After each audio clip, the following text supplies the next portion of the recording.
實招來，究竟係邊個派你嚟嘅？我時光機送我嚟呢度，我咪呢度出現咯。我點知點解啫？冇雞我聽過，大公雞亦都聽過，時光機我從未聽過。Hello， 大家好啊！歡迎你哋嚟到我 VIP Money Talk 嘅 channel 啦。嗱，今日呢條片咧，我就要帶大家飛到去一個真係叫做一秒現代、一秒古代嘅地方啦。就係中國嘅邊度啊？以前叫長安，而家咧就叫西安啦。3、2、1。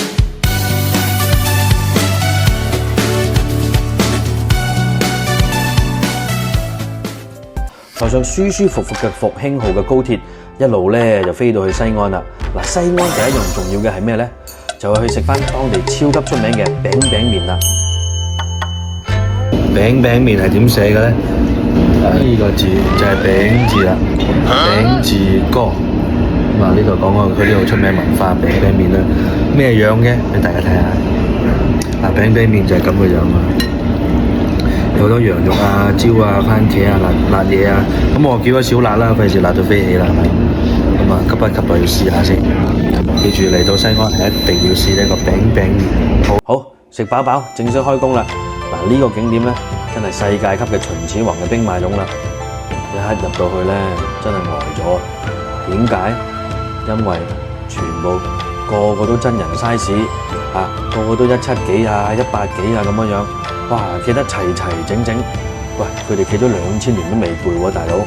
啲陶俑大軍啊，犀利嘅。嗱，第一個坑咧就大到好似有成2個足球場咁大噶，入邊咧大概係有6000幾個士兵。如果加埋第2啊同埋第3個坑咧，連埋啲馬車啊、騎兵啊，整體估計咧，起碼有8000件嘅陶俑以上嘅。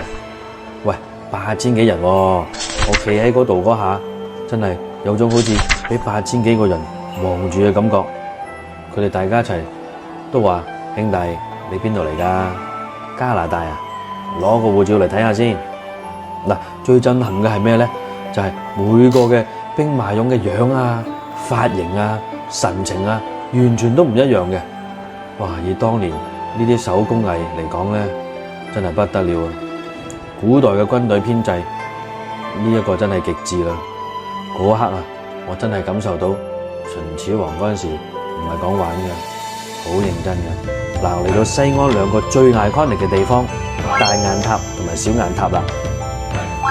大雁塔咧就高高地企喺度，好似同你講緊：喂，歡迎嚟唐朝啊，老友！嗱，呢度咧以前係收藏嗰啲玄奘法師喺印度取經翻嚟嘅經書同埋文物。跟住我哋嚟到西安博物館啦，睇翻成個城市1000幾年嘅歷史。西安唔係玩㗎，佢之前叫做長安，係13朝嘅古都，歷史咧真係厚過個行李箱入邊嗰啲褸啊！好啦，跟住嚟到第5站啦，就係晚上呢個穿越唐朝嚟到呢個大唐不夜城嘅12時辰大唐啦。呢度嘅夜晚咧，全程啊係最靚嘅地方啦。點解？成條街都燈火通明嘅，啲建築物啊，入邊啲人嘅舞蹈啊，啲表演啊，全部都係唐朝嘅風格。入到嚟呢個12時辰大堂咧，我真係覺得自己穿越咗，自己要變身成為唐朝名官咁樣啊！跟住晚上咧，我哋仲訂咗位嚟到呢個樂宴盛堂，哇！整翻個御膳，個 show 又好睇啦，嗰啲菜名一聽就知，真係皇帝級別嘅，乜嘢龍鳳呈祥啊、太平盛世啊、醉太白啊咁樣。其實啲名同埋嗰啲菜式要 match 都幾難嘅，不過真係好睇。嗱，搞到我食完咧，即刻覺得自己文采都提升咗。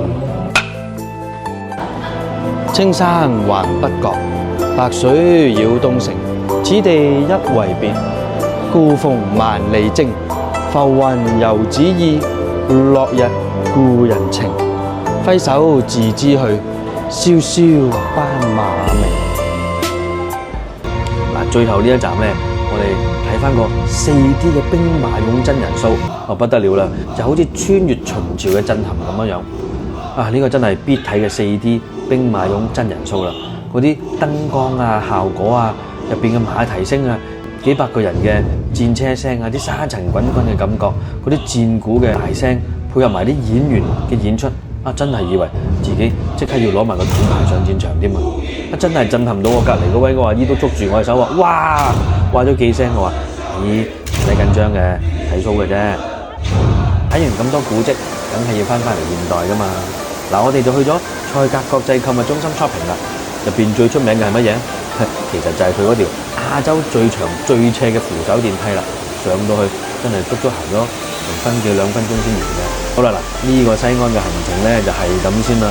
下一集我哋會飛到去重慶睇下當時甲亢哥之前留低啲腳毛啊，仲要試下佢地道堅到出名嘅火鍋嘅辣度究竟有幾辣？